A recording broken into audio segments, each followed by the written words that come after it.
누가복음 19장 11절부터 27절 말씀 제가 봉독하겠습니다. 그들이 이 말씀을 듣고 있을 때에 비유를 더하여 말씀하시니 이는 자기가 예루살렘에 가까이 오셨고 그들은 하나님의 나라가 당장에 나타날 줄로 생각함이라. 이르시되 어떤 귀인이 왕위를 받아가지고 오려고 먼 나라로 갈 때에 그 종 열을 불러 은화 10문안을 주며 이르되 내가 돌아올 때까지 장사하라 하니라. 근데 그 백성이 그를 미워하여 사자를 뒤로 보내 이르되 우리는 이 사람이 우리의 왕됨을 원하지 아니하나이다 하였더라. 귀인이 왕위를 받아가지고 돌아와서 은화를 준 종들이 각각 어떻게 장사했는지를 알고자 하여 그들을 부르니 그 첫째가 나와 이르되 주인이여 당신이 한 문화로 10문화를 남겼나이다. 주인이 이르되 잘하였다 착한 종이여 내가 지극히 작은 것에 충성하였으니 10고을 권세를 차지하라 하고 그 둘째가 와서 이르되 주인이여 당신이 한 문화로 5문화를 만들었나이다. 주인이 그에게도 이르되 너도 5고을을 차지하라 하고 또 한 사람이 와서 이르되 주인이여 보소서 당신의 한 문화가 여기 있나이다. 내가 수건으로 쌓아두었나이다. 이는 당신이 엄한 사람인 것을 내가 무서워함이라. 당신은 두지 않은 것을 취하고 심지 않은 것을 거두나이다. 주인이 이르되 악한 종아 네가 네 말로 너를 심판하노니 너는 내가 두지 않은 것을 취하고 심지 않는 것을 거두는 엄한 사람인 줄로 알았느냐? 그럼 어찌하여 내 돈을 은행에 맡기지 아니하였느냐? 그리하였으면 내가 와서 그 이자와 함께 그 돈을 찾았으리라 하고 곁에 섰는 자들에게 이르되 그 한 문화를 빼앗아 10문화 있는 자에게 주라 하니 그들이 이르되 주여 그에게 이미 10문화가 있나이다. 주인이 이르되 내가 너희에게 말하노니 물을 있는 자는 받겠고 없는 자는 그 있는 것도 빼앗기리라. 그리고 내가 왕됨을 원하지 아니하던 저 원수들을 이리로 끌어다가 내 앞에서 죽이라 하였느니라. 아멘.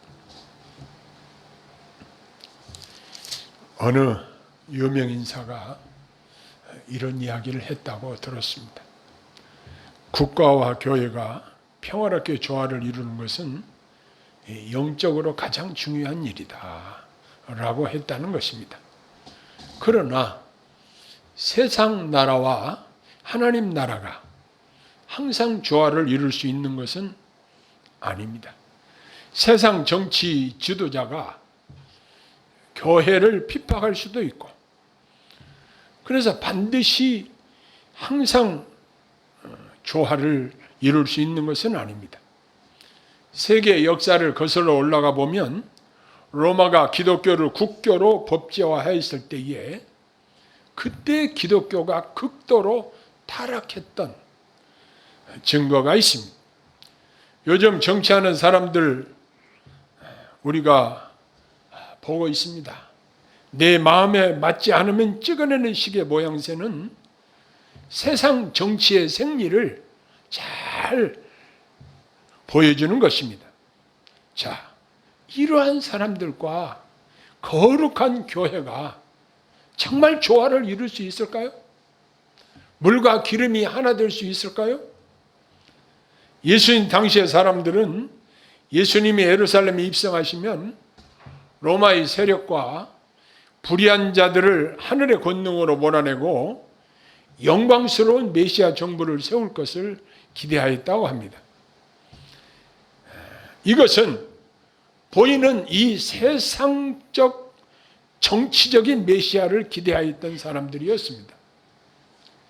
이러한 사람들에게 예수님은 먼 나라로 왕위를 받으러 간 귀인에 대한 비유, 즉 문화 비유를 말씀하신 내용이 아까 제가 읽은 본문의 내용입니다. 하나님의 나라는 하나님의 거룩하신 뜻과 의와 사랑과 화평이 온전히 시행되는 나라가 하나님의 나라입니다. 다른 말로 바꿔 말하면 하나님을 사랑하고 그 뜻에 전폭적으로 순종하는 성도들이 모인 곳이 하나님의 나라입니다. 그리스도께서 이 땅에 오심으로 하나님의 나라는 시작이 되었습니다. 귀신들이 쫓겨나가고 병든 자들이 고침을 받으며 죄인들이 회개하고 주님을 경외하고 사랑하는 일이 일어나기 시작했던 것입니다. 하나님의 나라가 완성이 되려면 먼저 그리스도께서 십자가를 통한 속죄 사역을 감당하심으로 죄인들이 회개하고 구원받을 수 있는 법적 근거를 마련하셔야 했고, 또 교회가 세워져서 성령님의 사역으로 성도들을 통해 복음이 만국에 전파되어 하나님의 택하신 성도들이 다 하나님께로 돌아오는 일이 이루어져야 했습니다. 또 그리스도께서 재림하셔서 악의 근원인 사단과 그의 추종자들을 심판하실 일이 남아있는 것입니다. 그런 후에야 하나님의 나라는 온전히 완성되어 이루어질 수 있습니다. 온 인류와 만물이 하나님의 통치와 뜻에 순종하는 때가 곧 하나님 나라가 완성되는 때입니다. 여기 13절에 보니까 왕위를 받으려고 떠나는 귀인이 자기 종 열을 불러서 한 사람당 한 문화씩 주면서 내가 돌아오기까지 장사하라 이렇게 명령하였습니다.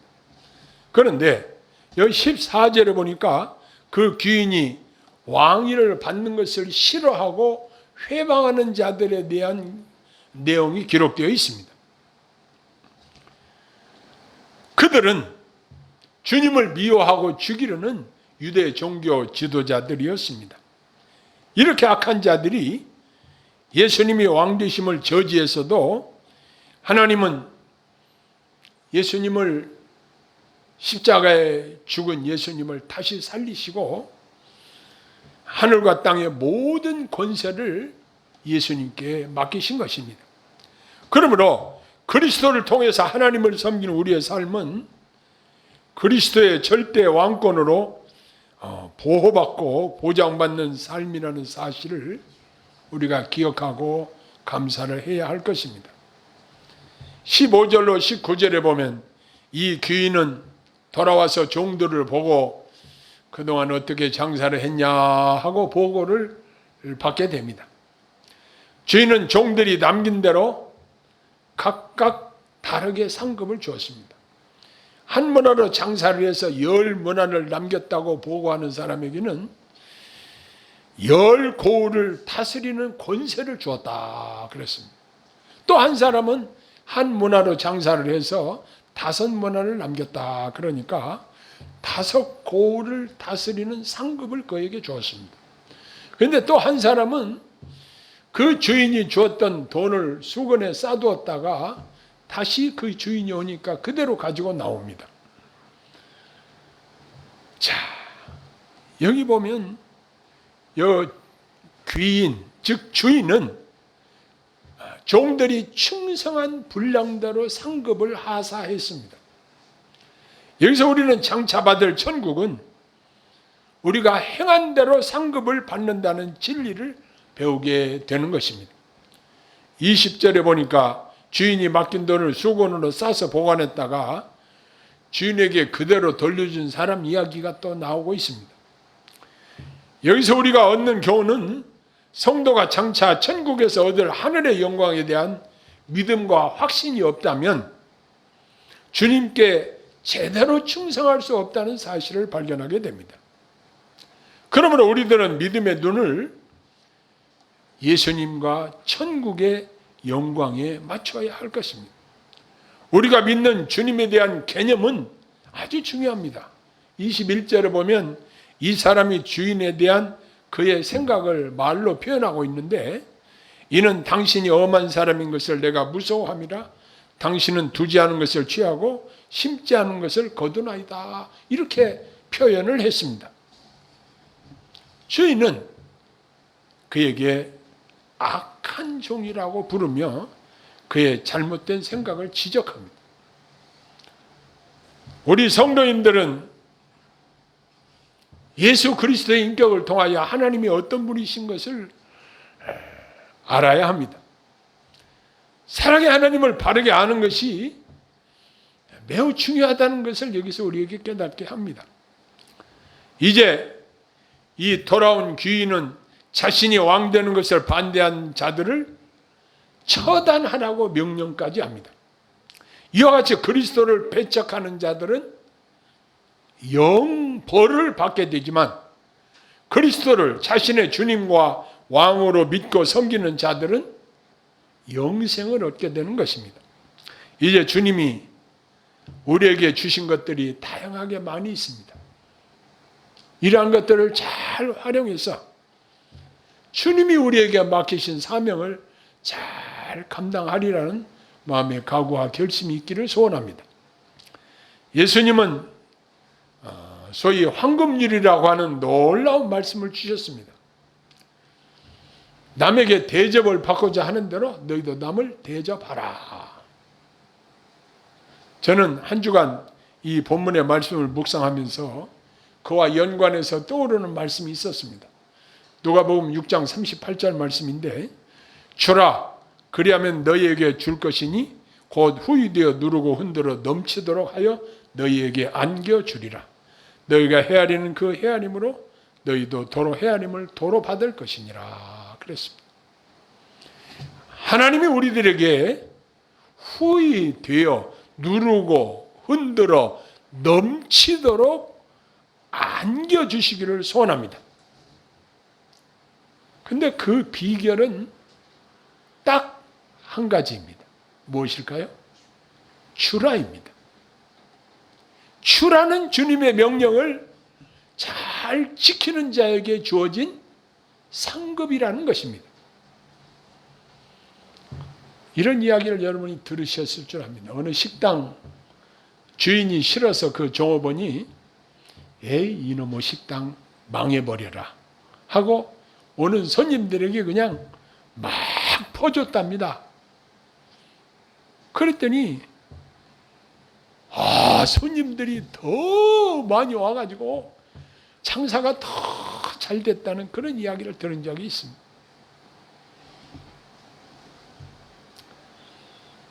제가 매우 가까운 사랑하는 한 분이 있습니다. 그분은 수시로 종이 쓸 것을 보내고 주님을 믿음으로 의지하는 사람이었습니다. 제게 무슨 일이 있으면 말하고 기도 부탁을 했습니다. 이렇게 기도를 부탁하는 자체가 하나님을 의지하는 것이고 하나님이 기뻐하시는 일이기에 저는 그분을 위해서 늘 기도하게 되었습니다. 요 며칠 전에 만났는데 이제는 사업이 안 돼서 적자가 많이 났었는데 이제 좋은 안정적인 거래처가 들어와서 회사가 안정이 되었다는 이야기를 저한테 해주었습니다. 너무너무 감사한 생각이 들었습니다.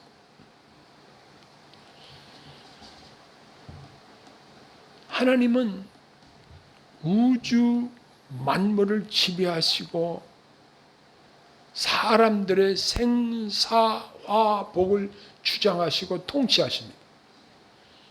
하나님의 통치를 믿는 자들은 하나님이 내게 뭐라고 말씀하시는가? 하나님의 뜻에 귀를 기울이고 하나님의 뜻대로 순종하려고 하는 이러한 마음 자세가 얼마나 중요한지를 생각하게 됩니다. 그런데 아까 누가복음 6장 38절에 주라는 명령이 있습니다. 하나님은 우리에게 없는 것을 주라고 하지 않으십니다. 에이, 나는 돈도 없는데 뭘 줄 수 있을까? 이런 생각을 할 수도 있습니다. 사도행전 2장에 보면은 성전 미분에 날마다 사람들에게 들려와서 사람들에게 구걸하는 하반신 장애인이 한 사람 있었습니다. 근데 기도 시간에 베드로와 요한이 그 앞을 지나가다가 그 사람을 주목해서 보았더니 구원 얻을 만한 믿음이 있는 것을 발견했습니다. 그가 자기를 쳐다보는 사람이 있으니 그날도 한 번 달라고 요청을 했을 것입니다. 그런데 베드로와 요한이 한 말을 주목해 보시기 바랍니다. 금과 은은 내게 없거니와 내게 있는 것으로 네게 주노니 곧 나사렛 예수의 이름으로 걸으라. 이렇게 했더니 그 사람이 일어나서 뛰기도 하고 걷기도 하며 하나님을 찬송했다고 기록하고 있습니다. 우리 그리스도인들에게는 가장 귀하신 예수 그리스도가 있습니다. 그분을 증거하여 사람들에게 보배 되시고 구원하시는 예수 그리스도를 영접하도록 선물로 줄 수 있습니다. 사실 이 일이 가장 귀하고 우리 모두가 반드시 해야 할 일입니다. 그뿐만 아니라 우리 경제 생활도 마찬가지입니다. 우리 주님이 주라고 하셨는데 하나님께서 내게 물질을 주셨으면 그걸 가지고 주님의 명령대로 순종해 보십시오. 그러면 주님이 약속대로 누르고 흔들어 넘치도록 여러분들에게 안겨주실 것입니다. 주님의 약속하신 말씀은 조금도 변함이 없습니다. 저는 제가 목회하면서 우리 교회 성도님들이 하나님께 후한 연보로 하나님께 영광 돌리는 그러한 모습들을 보면서 하나님이 얼마나 기뻐하실까 하는 생각으로 풍성한 은혜와 복을 주시기를 기도합니다. 이제 주님이 저와 여러분들을 보실 때에 착하고 충성된 종아 잘했다 이렇게 칭찬하시는 우리 모두가 되십시다. 그리고 주님이 주시는 복을 풍성하게 받아 누리시기를 바랍니다. 아무리 부대에 물건을 많이 담아도 부대에 구멍이 나 있으면 그 물건이 구멍 난 대로 다 빠져나가게 되어 있습니다. 하나님이 여러분들의 전대에 구멍을 막아주시기를 바라고 하나님이 여러분이 하는 경제활동에 적극적인 도움을 주시기를 소원합니다. 그뿐만 아니라 여러분들의 삶의 현장 속에서 성령께서 여러분들 마음에 감동하시는 대로 주기를 힘쓴다고 한다면 우리 하나님께서 여러분들의 삶에 놀라운 복을 부어주실 것입니다. 세상에 부하게 되는 논리는 어떻습니까? 안 쓰고 저축해야 돈을 많이 벌 수 있다고 이야기들을 합니다. 그러나 하나님의 방법은 그것이 아닙니다. 주라. 그리하면 너희에게 주실 것이요. 말씀하셨습니다. 그 희한해요. 분명히 내 지갑에서 돈이 나갔는데 하나님께서는 더 많은 것으로 채워주시는 것을 경험하게 되니 말입니다. 얼마나 신기합니까? 하나님이 하시는 일이에요. 사람의 좁은 생각으로서는 도무지 이해가 안 되는 것이에요. 육신의 생각으로는 지금 살기도 어려운데 무슨 도움을 주냐? 무슨 구제를 하냐?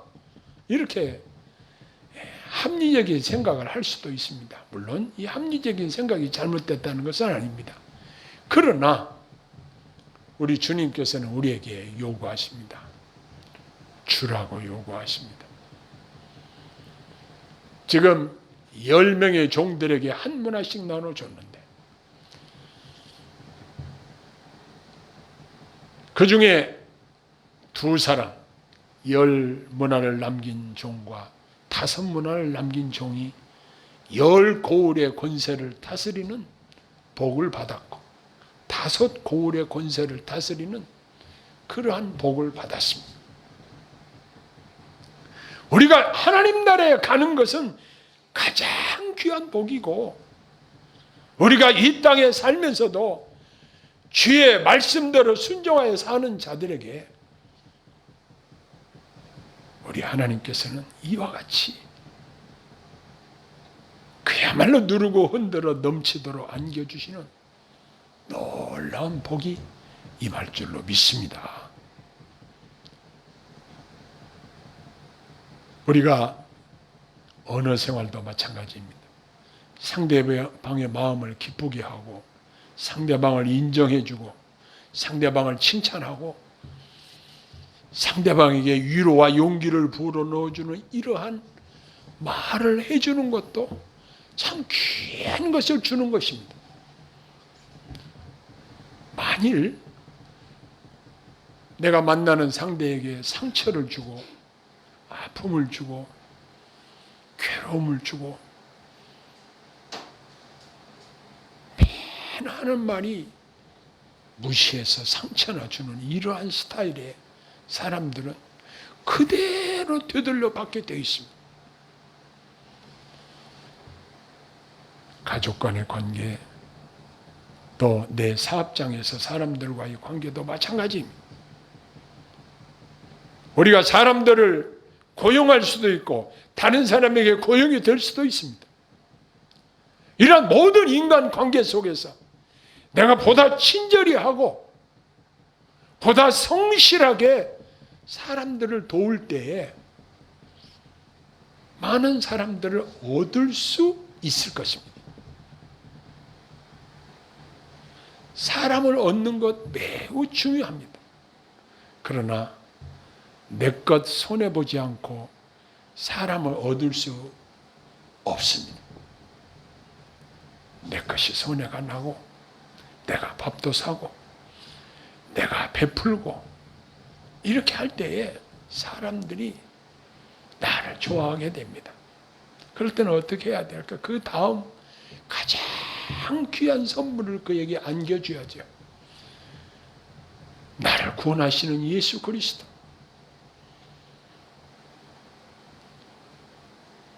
이 세상 무엇보다도 가장 귀한 예수 그리스도를 선물로 안겨주는 것입니다. 그러면 이제 그분이 그 예수 그리스도를 통해서 놀라운 은혜와 복을 공급받게 될 것입니다.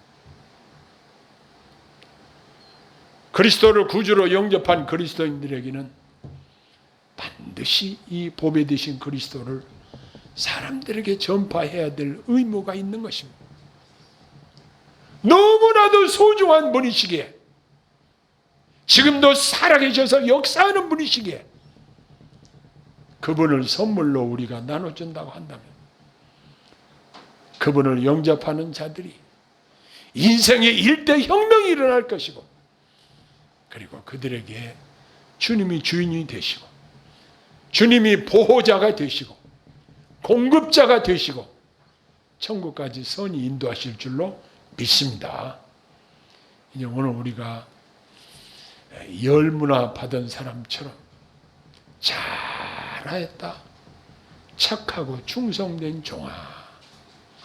장차 주님 앞에 섰을 때 저와 여러분들이 이러한 평가와 칭찬을 받기를 소원합니다. 이 세상에서는 별거 없을지 몰라요. 이 세상에서는 사람들이 손가락질할지도 몰라요.